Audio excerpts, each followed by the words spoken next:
Guys, welcome back to the Hollywood Smash. As always, I'm your host, Morgan Fabulous. Give me about 20 minutes and we'll get you caught up and up to date on all things entertainment. Let's go.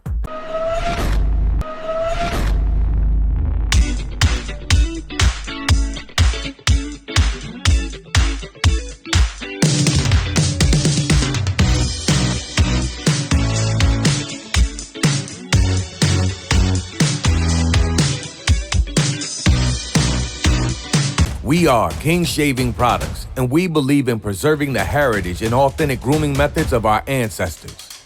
To create what we believe the highest quality beard oil in existence, our journey began in West Africa. We traveled to Morocco and stopped in Marrakesh, a place known to produce some of the thickest, richest oil in existence. It was here we learned about the sacred practice of oil harvesting that has been handed down for generations. This oil has been used for thousands of years and is even believed to have been favored by pharaohs of ancient Egypt. This destination quickly turned into a passion for creating the perfect oil. Inspired by the West African countryside, our King's Elixir oil is loved by thousands of people all over the world. Every bottle of King's Elixir is made to precise standards in small batches to ensure the highest quality. We start by hand-selecting our seeds for harvesting by only the healthiest trees in the Argonne forest. This oil is thick and rich and has amazing effects on dry, brittle, patchy beards. Every bottle is packaged with care and maintained in a low-light environment to preserve its potency. Our products are trusted by royalty and worn by proud men all over the world.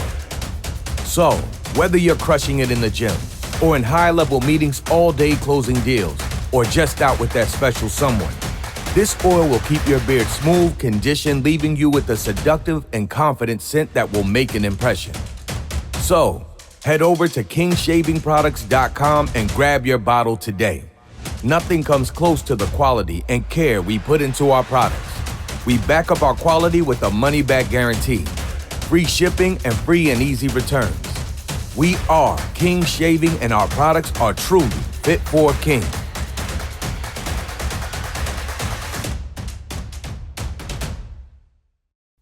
From Twilight to Batman, it would appear that Robert Pattinson is obsessed with being a creature of the night. Thankfully for box office, General, and Warner Brothers in particular, those choices tend to pay off.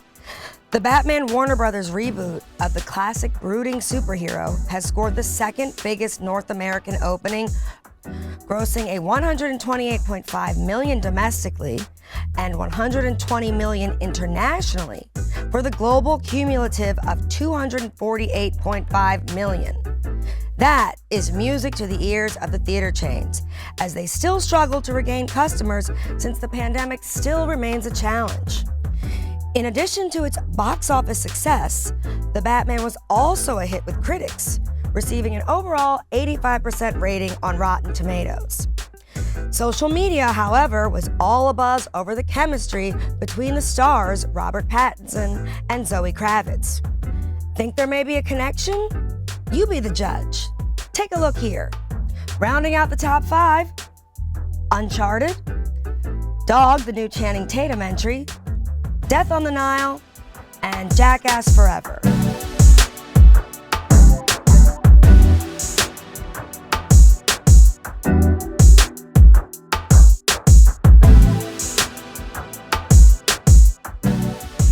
In cable news, one of the hottest breakout shows of the season is the Fresh Prince reboot, entitled Bel-Air.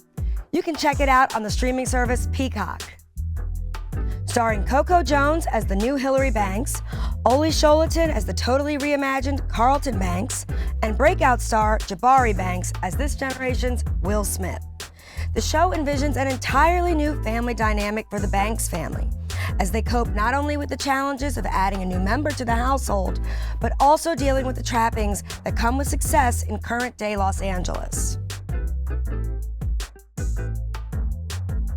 Set as a 60-minute drama as opposed to the original 30-minute comedy, Bel-Air tackles some serious subjects, such as gun violence and teen drug abuse.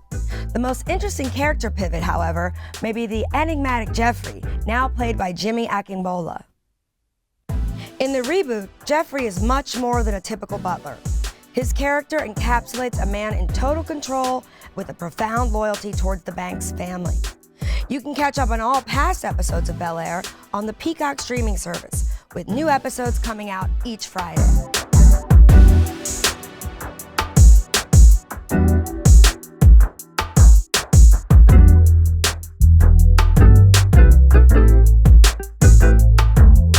Earlier this week, I had the pleasure of interviewing Mr. Kyle Dean Houston. He's going to share with you one of the most incredible true life stories you've ever heard.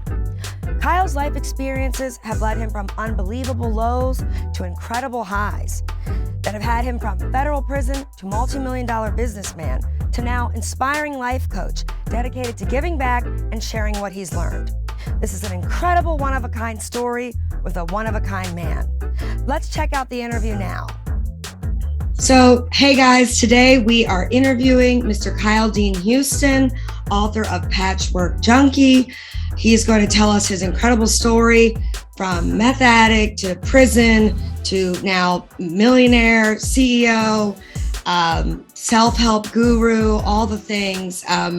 First of all, I just want to say thank you so much for joining us. It's a pleasure to virtually meet you. So yeah, welcome. Thank you. I really appreciate that introduction. The guy that you just introduced sounds like somebody I want to meet. Yeah. Well, I guess let's start with your book. So I actually downloaded it on my Kindle. I think I'm on chapter 3 or 4. First, I love to read, first of all. So I think it's very well written. It definitely has a fast pace. So anyone out there who's looking for a good read, I definitely want to say that first. Also, it really hooks you in the beginning because it just kind of like dives right into your story of like you're cooking meth. Like, tell us. Fire. Yeah, on fire. Tell us a little bit about that, I guess. You want to know about the fire, or you want to know about this book? I want to know about the book. Let's talk about the book first. Let's do that. So I love the fact that you've read 3 chapters. You haven't even gotten to the part where I'm in rehab. But here's what the book's about. The book is not about drugs. The book is not about prison. The book just happens to be about the existential vacuum, with the background being those things. Okay. So what I wanted to get across to the reader, I wanted to put the reader in situations they've never lived in before that are almost impossible, but see themselves inside it. So as this progresses, it certainly starts out very bizarre. I'm on fire. I'm in the middle of the fire. I'm cooking. I'm around bikers and people that I don't know, and it's crazy. And I'm a guy that's debating on whether or not I'm addicted, but clearly the reader, I'm addicted. Yeah, as it progresses, it gets very deep, and it really becomes, the meaning of life, especially when you go to prison. So that's what I wanted this to really be about. And then it ends up being about forgiveness and understanding and the relationship with my stepfather and all that crazy crap. Yeah. I mean, just from the first couple of chapters, what you just said really made sense. The situations where the reader would never find themselves in it. Like I was like, I would never find myself in that situation, I hope. And then we start to talk about, I think I got to the chapter where your mother comes and gets you. And you talk about like growing up and the want of love and affection. Like I resonate with that. Like I could totally understand that little kid wanting the attention, parents' love, and that can be from any number of things from anyone's childhood. So I thought that's very powerful, and I am very excited to read the rest of it. So. Yeah. So, I mean, you haven't gotten to this part yet, but I'm from a small town. Okay. Very small town in the Bible Belt, right? So I was force-fed this brand of Christianity, which became this conflict when I finally got arrested and started sobering up. Right. What I wanted everybody to see was that I was just a normal dude, just a little kid with all the stuff that little kids have. I was very into sports and breaking bones and all of those things, and this could happen to anybody. Right. And I'll tell you the biggest demographic, it's hilarious because the language inside the book is authentic.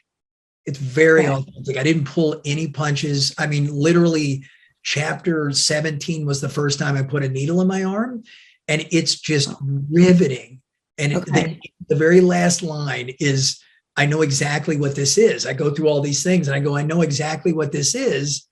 And I'm standing there with a needle, and I said, it's the death of my mother's son. And then I put the needle in. And so I wanted everybody to see this. My biggest demographic are soccer moms. Really? Yes. They want me on Zoom. They want me to, and they're buying it and eating it up because they don't want their kids ending up like this. Right. Which I think is smart. I mean, It's a good strategy. I mean, my mother certainly put the fear in my sister and I growing up, like, you won't come in this house if you're addicted to drugs. So didn't have this book, but I could understand that. So that's very interesting. Just a few questions I have here. How old were you when you first started using drugs?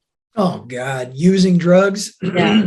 I mean, I was 13 when I smoked my first joint, Okay. which is really weird because I was the jock, Right. but I had access somehow. My parents had a business. We employed 100 people in that little bitty town, and a biker worked for my dad and gave me a joint.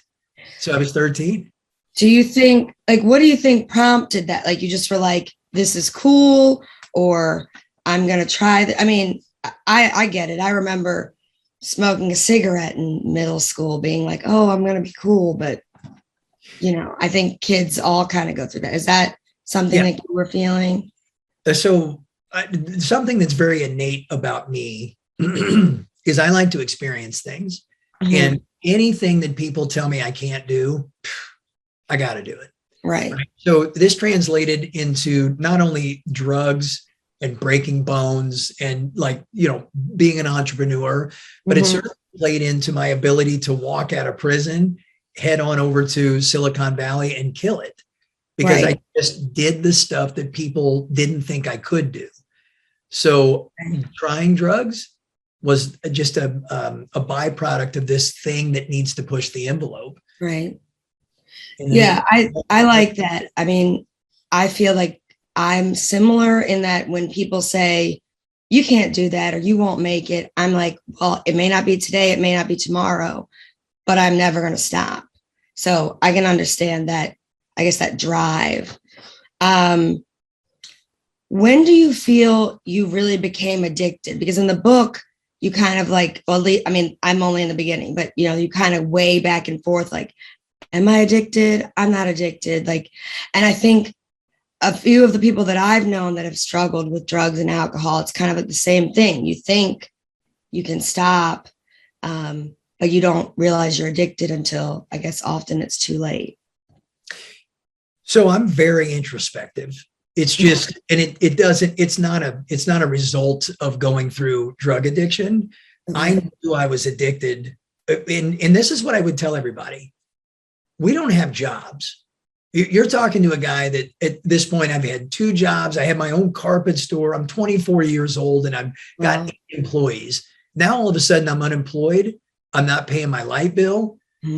This must be what addiction is, right? But we weren't putting labels on it. But what you read in the book is that denial phase. Okay, I'm addicted, but I'm not a junkie. Okay, I'm addicted, but I'm not habitual. Right. And so that went on for a while, but it was clear to me that I was out of control because I wasn't calling my mom. 50 pounds lighter. I was hanging out with criminals. Right. Which ultimately I became one. Right. But what are you going to do? Yeah. When or how did you learn to cook meth? I taught myself. Yeah, the chapter that I read, it talks about how you didn't really care about the chemistry, but that was just like a means to an end. Now, someone like me who's terrible at math and science, like it's not for me. I don't think I would have blown up the house the first time I even tried, because chemistry is not my friend. So you taught yourself. It was kind of one of those things where you're like, someone said you couldn't do it and you're like, I'm going to do it. The point I was making in the first chapter was, if there's a will, there's a way. Okay. And when you're driven by something as powerful as addiction, for me, I'm going to figure out anything. I don't care what it is. Okay. And so I'm driven by addiction. I look like a cop. There's zero chance I'm going to, have the good connection unless I become that. So I just, through the course of asking questions, reading a few books, seeing the process accidentally, but from a few people, I then started to try it. And then I would get a bunch of money and I would have cooks come in and stand over. And then eventually I knew all the process and went nuts. Wow. And as you get into the book, you start to see this question about which came first, the chicken or the egg. Mm-hmm. Did I see what the eyes of the law see is that the meth cook or the source creates crime, creates addiction, creates people that go out and carjack and rob liquor stores. What I'm telling everybody is all the people that were carjacking, robbing liquor stores and already addicted made me, because I just wanted to sustain my own addiction. Once they found out I could do it, right? Goals, and within a 2-year period of my life, I became the biggest meth cook in Kansas City from a casual user. Like, this happened fast. Mm-hmm. You look like you want to ask so many questions, and I'm not answering. No. I'm just like taking this all in because as someone, I'm an occasional drinker, but that's about it for me. I'm drunk now. Have friends. I have friends that have had friends that have OD'd, or, I watch Euphoria, but like, it's a completely different world to me. And but I kind of get what you're talking about with that addiction. Like, I've seen it, either just in TV or, through friends of friends. It's powerful. It's something that can just, take over your whole life. Like when you talk about, you didn't care that the windows were boarded up with blankets and that the lights weren't off and you didn't have a job and your pants were falling down because you were 50 pounds lighter. It was just, I need my next hit. And like that, to me, it's sad, it's scary, but, your story is one of, I guess, hope and redemption, I guess, which is the stories we like to hear. Right. It ends with me and you talking. Right. That's right. That's great. Yeah. Let's talk about when you were in prison. Like, when did that reality of you going there hit you? And then how did you cope once you were in prison? Sure. How I coped is I got in a lot of fights. Okay. So you don't go right to prison, you go to jail. Okay. And so spoiler alert, fast forward to 10 years ago, I got stage 4 cancer and I lost a bunch of weight. But before that, I was always athletic. I was always, fighting was not unusual to me.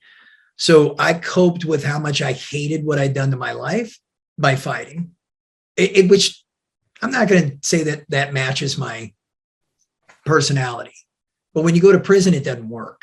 Mm-hmm. You think you're the toughest guy in the world, you're wrong. Right. And I never did. But you go to prison, now you got to figure out how to keep to yourself.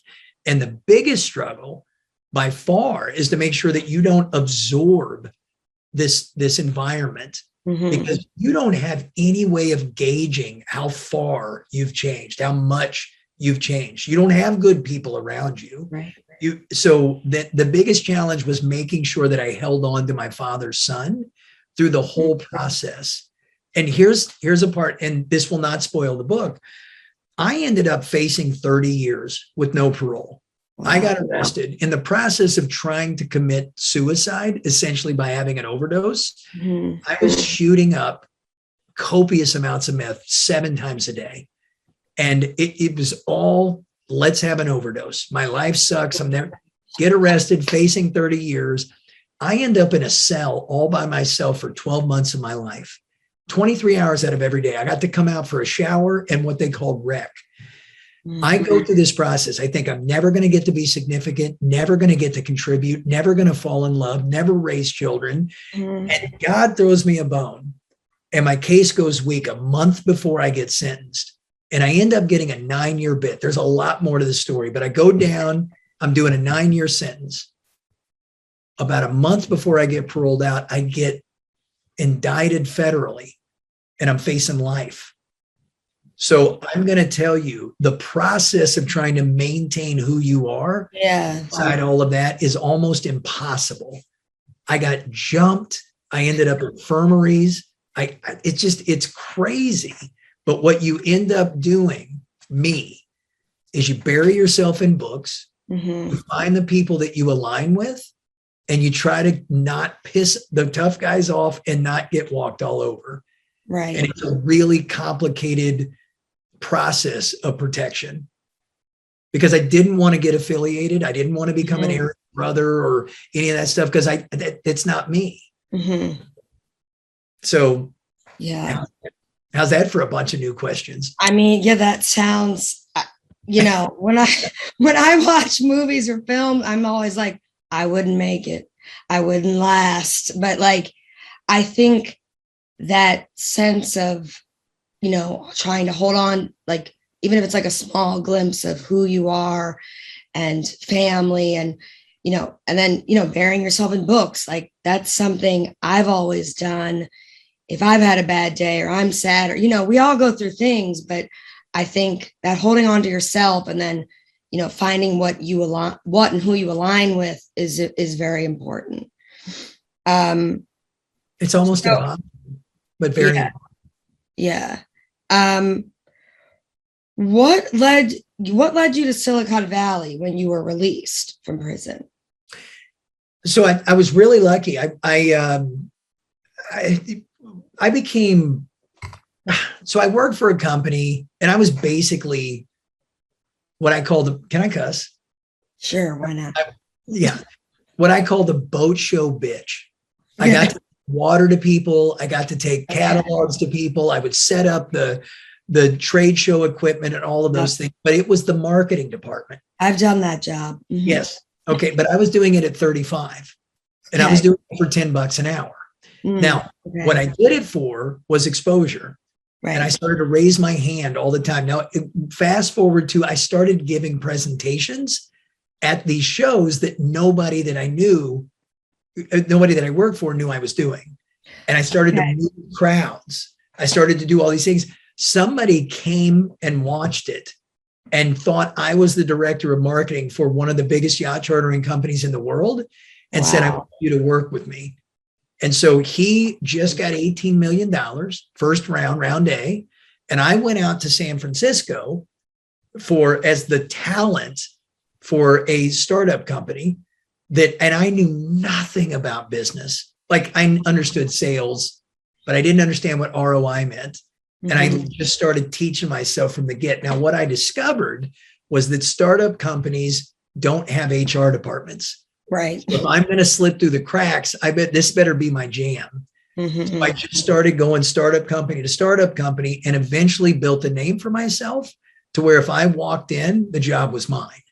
That's and it great. Was really, really good. Now, I'm not exaggerating. At one time in San Francisco, if you wanted a sales executive that had startup experience, that had been successful in trucking, there was one guy, and I was him. Wow. I know. And it's a lot of that's luck. Yeah. Right?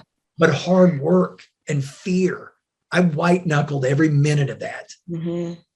So I also think that that's like something that some people just have. Like some people can just walk into a room and like they can just command the stage or the attention of people, even if like deep down inside they're afraid. Like, I feel like I've done that and I can sense that in you. And it's kind of like you said, it's more of the fear of like, if I don't do this, or I want it so bad that you kind of overcome all of that. So I think that's awesome. Like, no, you hit the nail on the head. I mean, the question you asked was, how did I get to Silicon Valley? But how did I become wildly successful? Right. Fear, doubt, and insecurity. Period. Nobody was going to outwork me. Let's put that on a t-shirt. That's right. No, my superpower stemmed from the fact that I knew if anybody found out about my past, I'm gone. So I better have some really cool shit to point at. Right. Like I took a company from 1.5 million to 14.1 in the softest economy since the Great Depression. Nobody was doing that. We were number 99 on Inc. magazine's fastest. And it was because I was afraid that people were going to find out that I couldn't get into Canada and I was running the North American sales team. Right. So 16-hour days. My wife didn't know who I was. You know, that's the way I lived for 10 years. I mean, it's awesome. I mean, yeah, it's definitely a lot of hard work, but I think a lot of people will look at that and be like, oh, he had to work so hard. But it's like, if you want it, and obviously you didn't want anyone to find out about, you know, the past. But I wanted it too. If you want it bad enough, you make it happen, right? I guess what is the point. So after all that success, what inspired you to write this book? And I guess, where do you see yourself going from here? Well, what inspired me to write the book was fear, doubt, and insecurity. I was tired. Hey, that could have been the title, or that could be that could be the next book. Yeah. Like a self-help book. I don't know. Just throwing that out there. Okay. All right. I'll give you a cut. Hey, but I was tired of being scared. Mm-hmm. Like, I woke up one day. I pulled the ripcord in 2015. Right. Okay. I was a vice president inside a $2 billion publicly traded company. I had made it. Right. And most people would have said, okay, I'm at the pinnacle of my career. Let's coast. Mm-hmm. Literally at the height of my earning potential, I quit and I left. And so a couple of years later, I started to realize that every decision I was making was out of fear, and that my life was literally a much cooler, better extension of prison. Because I was trying to protect myself. Every car I bought, every friend I had, not every friend I had good friends, but a lot of the people I hung with, the jobs I had, the schools my kids went to, was all to hide the truth. Right. And it's like, I'm Kyle Houston. Why am I living like this? Like, the plan was to get out and catch up. Right. Mm-hmm. Like, I should have been somewhere, and I'm starting at $10 an hour. Let's get there. So now I'm there. Now let's quit being scared. Let's live our lives on purpose. So I thought to myself, how do I do that? Well, let's start by telling your friends. And then eventually it morphed into, let's write a book. Then it morphed into, let's make the rest of my life about telling the story.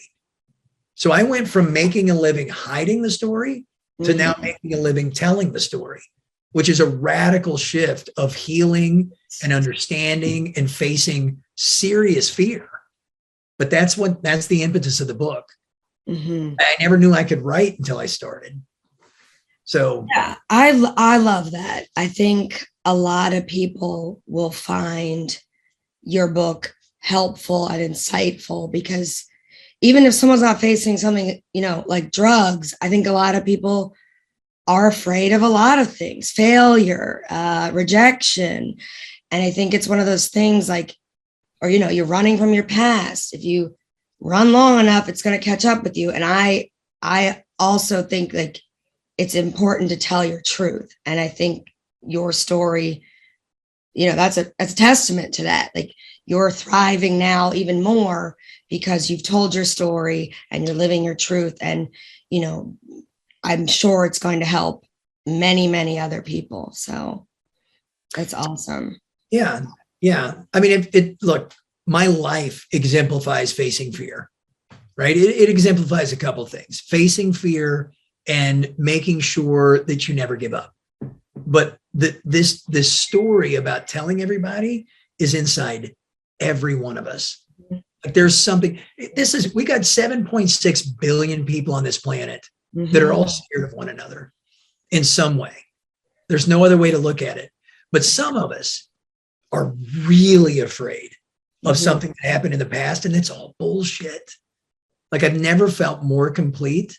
I've never felt more loving and understanding and connected to the people that actually aren't superficial than I am now, which never would have been possible without what I went through and the courage to face it. I wish everybody could go through it. Not prison. Right. But facing their I'm a firm believer of, like, you have to go through something to realize what you could lose, what's really important. I think that comes with experience and age and all those things. But yeah, so what's next? Are we expecting a movie out of this? Who can I play in the film? Sure. You want to be Nikki? You haven't even met Nikki yet. I think I've heard, and maybe the name has come up, but no, I don't. Come up. Sure. Are you an actress? Yes. Oh my God. So good to know. Actress, dancer, host. Mm-hmm. Yeah.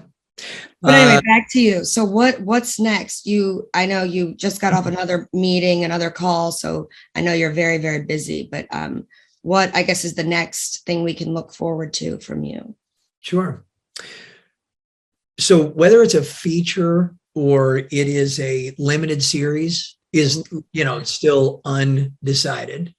But certainly I'm heading down that path. But what's next? What's absolutely next is building an empire inside speaking. Okay. And it's driven by impact, but certainly making money is the ticket to the game. Mm-hmm. So putting together a strategy, executing on that strategy, and making sure that I'm out changing the lives of the people that the mandate's been placed in my heart, mm-hmm. and making sure that I'm honoring that. I didn't just write my book and tell my story so that I can walk away. Right. This belongs to other people that I haven't met. So that's next, right? A couple more books in me. I'm in the process of writing a self-help book, but the ultimate thing is to make a series. I lean highly towards limited series of Patchwork Junkie and book number 2, for sure. Yeah. I mean, just from the few bits I've read and talking to you, I could totally see that. And I think it would be wildly successful, but also, like I said, very helpful to, a lot of people out there. Like you said, 7 point, however many billion people on this planet, a lot of them struggling with addiction, a lot of them struggling with fear. And I think this would be amazing. So kudos to you. Kyle, thank you so much for talking with us. Well, you're welcome. So nice to virtually meet you. I know everyone here at Hollywood Smash appreciates you. So excited to see what's next from you. And we just appreciate you and thank you so much. Yeah, no, I appreciate it likewise. I really do. So hopefully we'll do this again. So Kyle, can you tell us where we can find Patchwork Junkie and how we can keep following your amazing career, all your socials? Just let us know all that. Yeah. So you can find the book at Amazon or Barnes & Noble online, right? You got it in all the formats there, but you can also get it at patchworkjunkie.com, and I sign it and write a personal note in it for that same price. And then every one of my handles is Kyle Dean Houston. So Facebook, Instagram, my website is kyledeanhouston.com. And it's literally a testament of me making sure that I didn't scale back. So my full name, no mistake in it. This is my life. Awesome. Yeah. So everyone be sure to check that out. Make sure you follow him. Definitely get your copy. And thank you, Kyle. Yeah, thank you. I want to thank Kyle for sitting down with us and sharing his incredible story.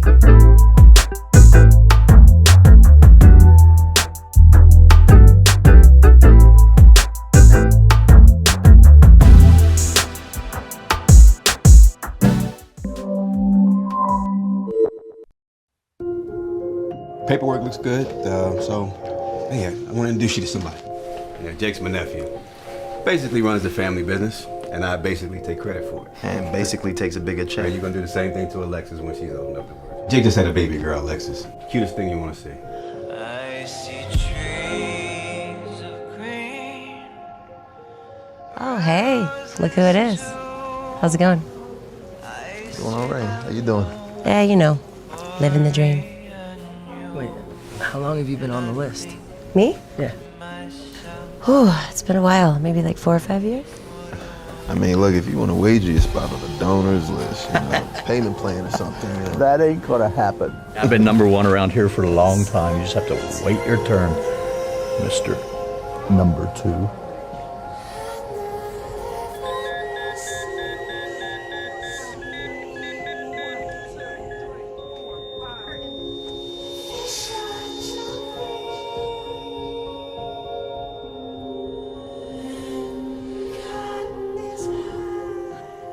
At Smash Entertainment, we cover all things entertainment, and that includes us. Be sure to see our feature film, What Death Leaves Behind. You can catch it on Amazon Prime, iTunes, Vimeo, Vudu, Google Play, and YouTube Premium. I'll be giving you a few pamphlets to help you remember what you need and all the pills you'll be receiving, as you'll be on long-term multi-drug therapy, which includes the tacrolimus, the cyclosporin, the anti-proliferative agents, as well as the prednisone. Now please keep in mind that this is long-term, so you will be taking these drugs for the rest of your life.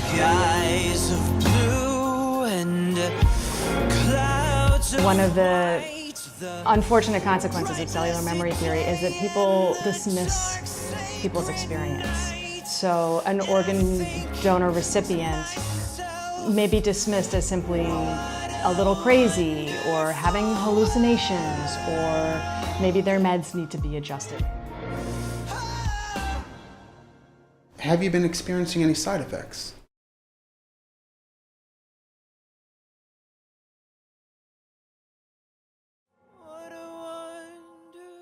Something like that.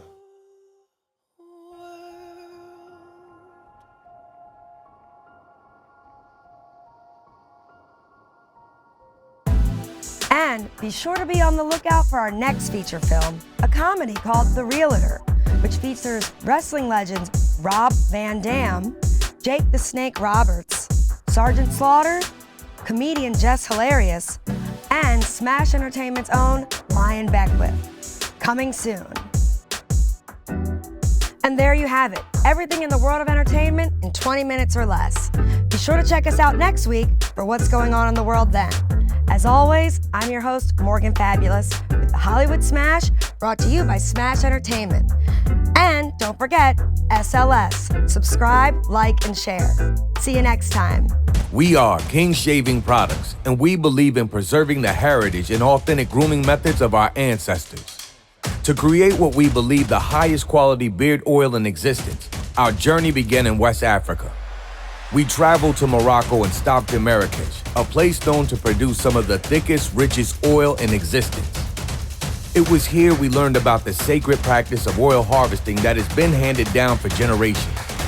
This oil has been used for thousands of years and is even believed to have been favored by pharaohs of ancient Egypt. This destination quickly turned into a passion for creating the perfect oil. Inspired by the West African countryside, our King's Elixir oil is loved by thousands of people all over the world. Every bottle of King's Elixir is made to precise standards in small batches to ensure the highest quality. We start by hand-selecting our seeds for harvesting by only the healthiest trees in the Argonne forest. This oil is thick and rich and has amazing effects on dry, brittle, patchy beards. Every bottle is packaged with care and maintained in a low-light environment to preserve its potency. Our products are trusted by royalty and worn by proud men all over the world. So, whether you're crushing it in the gym, or in high-level meetings all day closing deals, or just out with that special someone, this oil will keep your beard smooth, conditioned, leaving you with a seductive and confident scent that will make an impression. So, head over to kingshavingproducts.com and grab your bottle today.